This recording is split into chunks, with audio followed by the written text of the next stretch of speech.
함께 보도록 하겠습니다. 오늘 본문 말씀은 누가복음 1장 26절에서 31절 말씀입니다.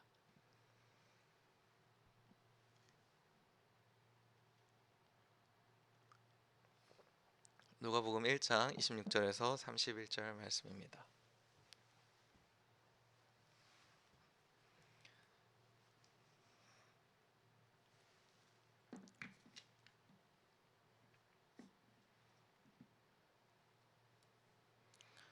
제가 읽겠습니다.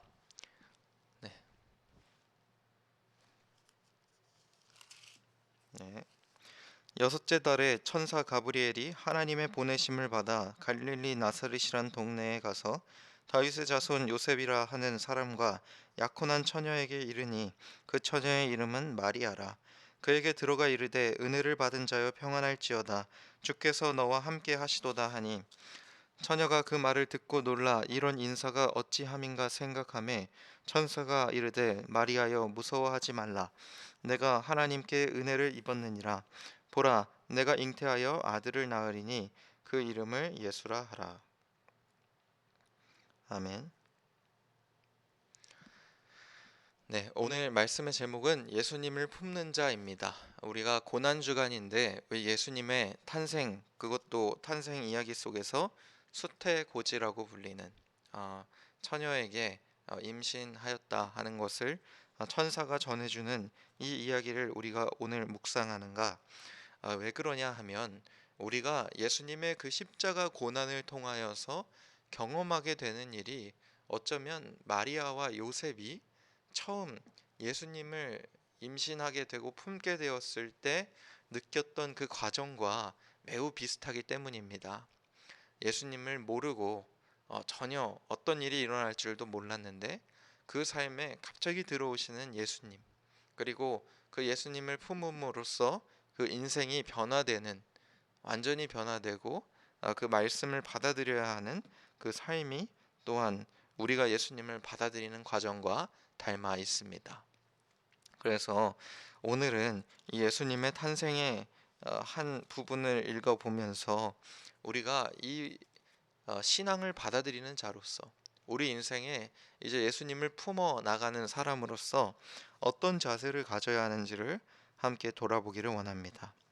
첫 번째로 우리가 집중해야 되는 것은 예수님의 이름입니다. 예수라고 하는 것은 구원하시는 하나님이라는 뜻입니다. 구원하시는 하나님. 하나님께서 구원하신다, 뭐 이런 뜻인데 이것이 무슨 의미를 가지는가? 우리가 첫 번째로 그냥 집중하기로는 하나님께서 이 땅에 오시고 하나님께서 바로 우리가 따르는 분이라는 것입니다.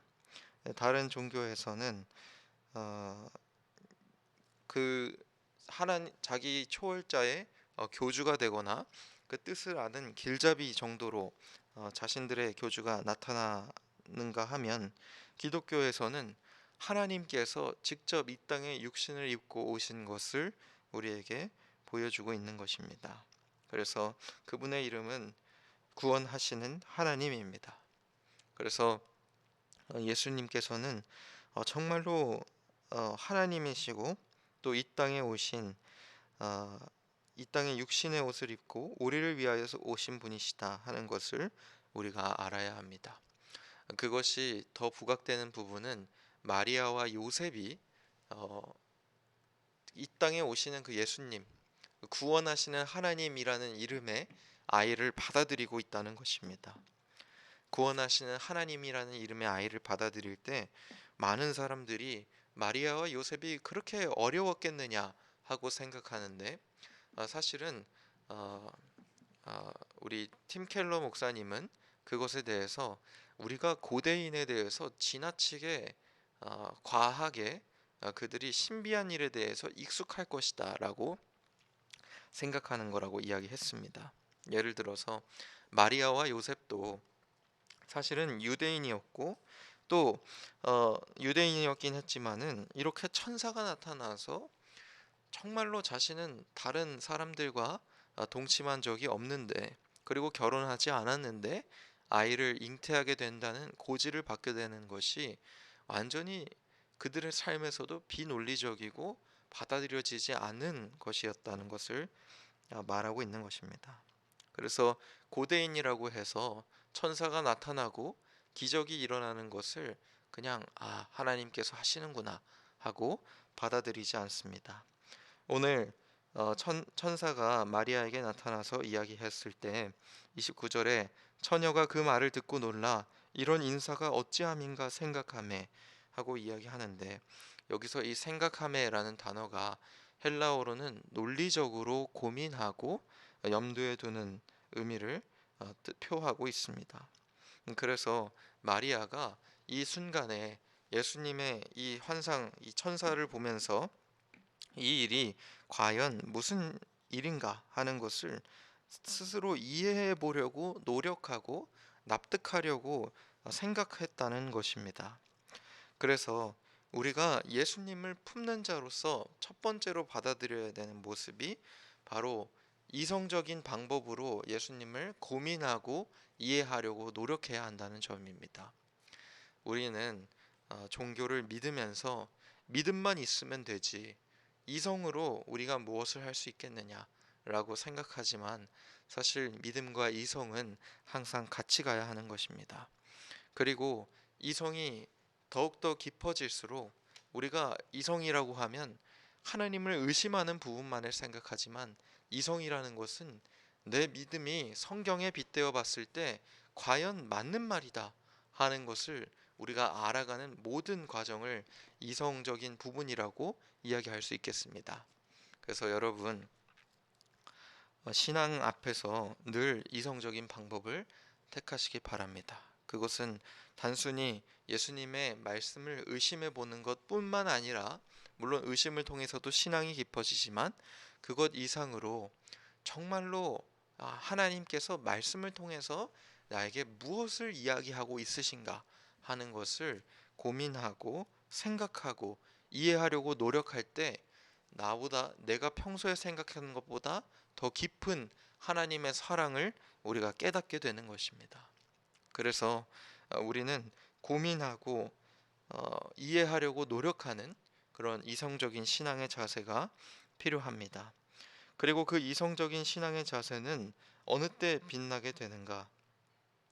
바로 순종할 때 빛나게 됩니다. 마리아가 마지막으로 38절에 마리아가 이르되 주의 여종이오니 말씀대로 내게 이루어지이다 하매 천사가 떠나가니라 하고 이야기하고 있습니다.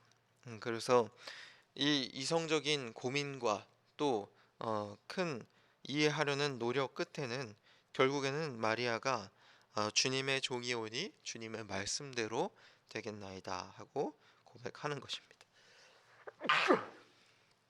죄송합니다. 그래서 어, 여러분, 마리아가 이성적으로 고민했지만 결과적으로 그의 삶의 결과는 하나님께 순종하는 선택을 한 것입니다. 어, 그래서 하나님의 말씀을 의심하고 이해하는 노력도 중요하고, 또 하나님께 순종하려는 믿음도 중요합니다. 이 두 가지가 같이 있어야 신앙인으로서 예수님을 품는 우리가 더욱더 빛나게 되고 예수님을 더욱더 깊이 알아갈 수 있는 것입니다.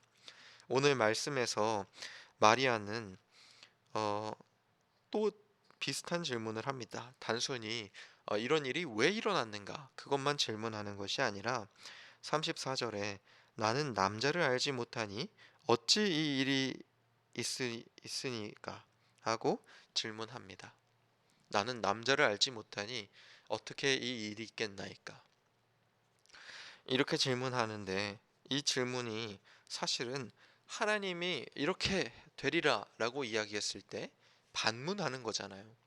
마리아가 의심하고 이성적으로 생각하고 고민해서 한 질문입니다. 그런데 그 질문이 의심을 한 질문이었지만 결국에는 그 질문 때문에 우리가 무엇을 목격하게 됩니까? 천사가 37절에 이렇게 말하는 것입니다. 대저 하나님의 모든 말씀은 능하지 못하심이 없느니라. 그의 의심함으로써 마리아가 목격하게 된 것은 하나님의 놀라운 능력에 대한 말씀입니다. 마리아의 의심으로 우리가 이 놀라운 능력의 말씀을 가지게 되었고 읽고 있는 것입니다. 그래서 여러분, 이성과 순종의 믿음은 언제나 함께하는 것이요, 함께할 때 비로소 빛나는 것입니다. 그 어느 쪽 하나가 더욱더 부각되는 것이 중요한 것이 아니라 그 두 가지가 함께 가면서 이성적으로 고민하고 그 결과 속에서는 하나님께 순종하면서 살아가야지만이 예수님을 품는 자로서 정말 아름다운 삶을 살게 된다고 이야기할 수 있겠습니다. 그 다음에 우리가 예수님을 품는 자로서 또 한 가지 목격할 수 있는 포인트는 바로 요셉의 삶입니다. 마리아의 예수님의 아버지인 요셉은 마리아가 그 잉태하였다는 말을 듣고 그저 조용히 파혼을 하려고 하다가 환상을 보고 같이 예수님을 품고 또 키우기로 결심한 사람입니다. 그 삶 속에서 많은 모습들을 볼 수 있지만 예수님을 품는 자의 자세로서 우리가 무엇을 목격할 수 있냐면 요셉 그분의 용기를 우리가 목격할 수 있습니다. 의심되고 걱정되고 또 현실적으로 말이 안 되는 상황 속에서 주님의 말씀과 주님의 환상을 보고 자신이 이제는 예수님의 그 하나님의 뜻을 따라 살겠다 하는 결단의 모습을 보여준 것입니다. 그래서 여러분, 예수님을 품는 자로서 우리가 이 고난 주간에 부활까지 주님께서 우리에게 오시는 길을 우리가 하나하나 묵상하면서 나아가고 있습니다. 그분이 예루살렘에 입성하셨을 때부터 재판을 당하시고 배신을 당하시고 고난을 당하시고 십자가에 못 박히시고 부활하심으로써 어디로 오고 계시는 것입니까? 우리의 마음속으로 주님의 보혜사가 오는 과정이 그렇게 이어지고 있는 것입니다. 예수님께서 우리에게 오고 계시고 우리는 예수님을 품은 자가 되었습니다. 예수님을 품은 자 앞에 우리가 가져야 되는 자세는 우리의 이성과 순종 그리고 용기입니다. 주님 앞에 담대하게 결단하고 또 주님의 말씀에 순종하고 또 주님의 말씀을 이해하려고 노력하고 고민하는 자세가 우리에게 필요한 것입니다. 그래서 이 시간 주님을 품는 자로서 아름답게 살아가기를 주님의 이름으로 축원합니다. 우리 다 함께 찬송가 다 함께 찬양 하도록 하겠습니다.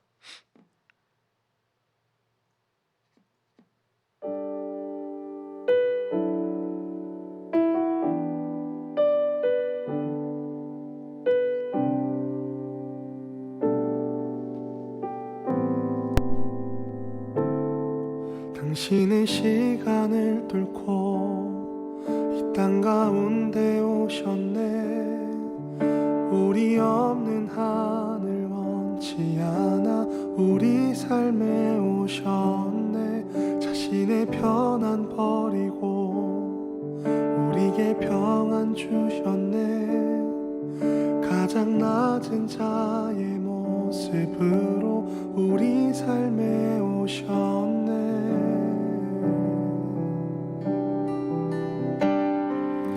하나님 우리와 영원히 함께 하시네.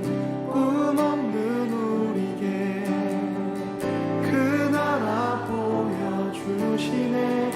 연약한 자들의 친구가 되어주시고 힘없는 우리의 인생을 위로하시네.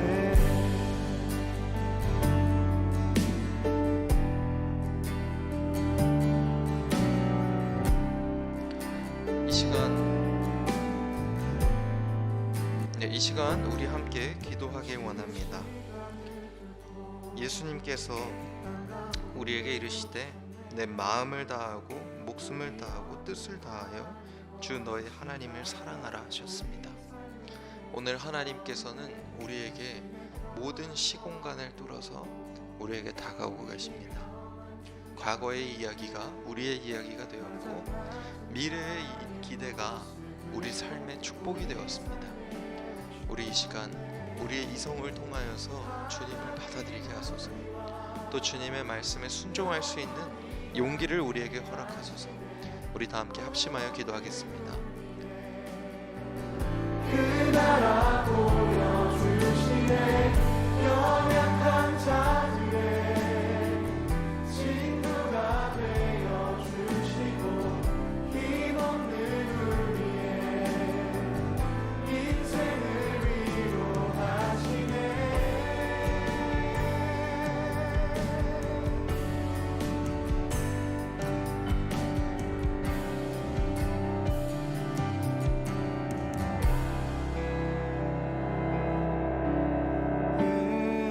예수